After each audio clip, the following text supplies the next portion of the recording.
Hey guys, it's John Cochran with Homebackers Realty and homebackers.com, and on this video I'm going to be talking about the appraisal process, because whenever you buy a house you're going to go ahead and get an appraisal done on the house. I'm going to kind of show you the guts behind it, because this is step 2 whenever you buy a house. Now, whenever you get a house under contract or you get an accepted offer, whenever you write an offer on a home and the seller accepts it, remember, step 1 is to actually go ahead and get a home inspection on that house.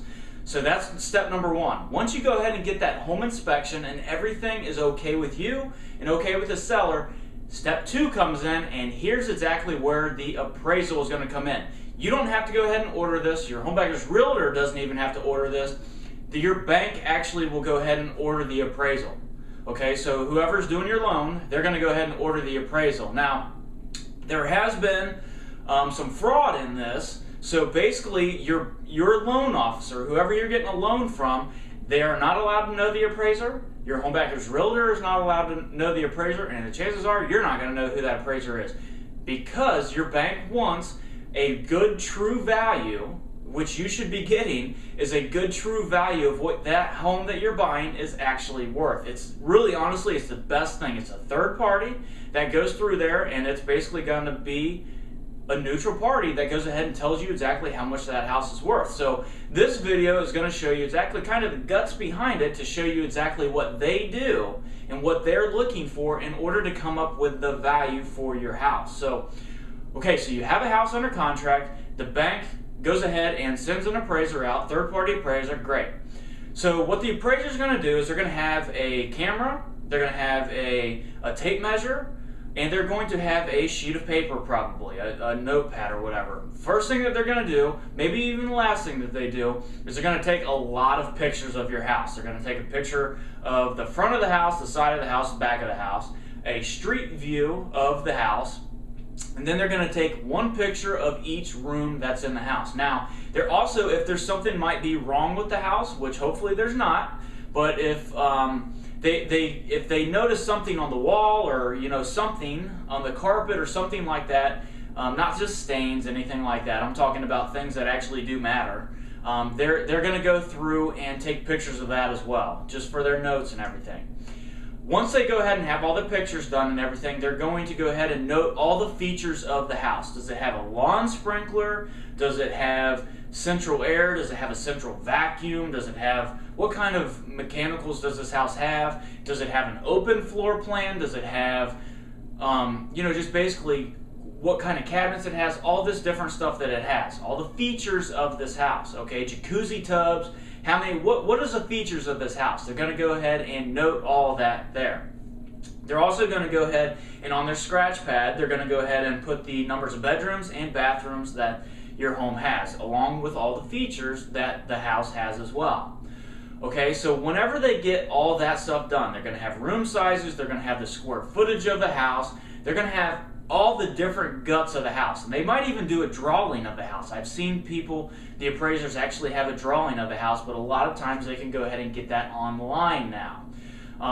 So what they're going to do is, now that they have all the different details of the house, all the features that it has, does it have oak doors, this and that, they're going to go back to their office, and then they're going to come up with a value. Now, how do they come up with this value?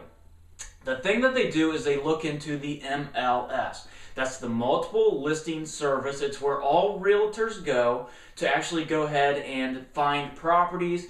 They're able to go ahead and do comps on homes and this and that. And that's exactly what these appraisers are going to do. They're going to do comps. Now, comps actually means that they're going to go ahead and run comparables.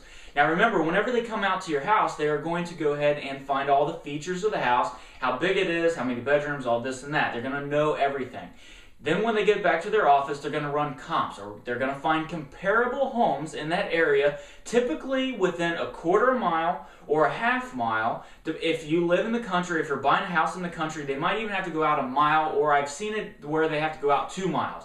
Chances are they're going to go out a quarter mile or a half mile, though, to find out what other homes in that area are selling for. Okay, so if you're buying a 3-bedroom, 2 full bath home, they're actually going to go ahead and do a search of all the homes within a quarter mile or within a half mile. they're going to do a search for all the homes that have sold that are a 3-bedroom, 2 full bath around the same square footage that your home that you're buying is, and then also having the same features. Maybe they're looking for homes that have a 2-car garage or whatever. Now, chances are they might not find the exact house. They might not find it. So what do if they don't have the exact house? Well, say that they find a home that is a 3-bedroom, 2 full bath. It's the same exact house that you're going ahead and buying, but it only has a 1-car garage, but the one that you're buying has a 2-car garage. So what do? Chances are that your value is going to be higher because your home has a 2-car garage, and then the home that recently sold only has a 1-car garage. So they have to do a little bit of adjustment, price-wise, to go ahead and come up with that figure. So that's exactly what they do. They just run comparables to find out what other homes are going for. They come up with the number. They might have to adjust it up, or they might have to adjust it down in order, depending on what they find up on the market for sale or sold. I'm sorry. And then basically they're going to come up with a number.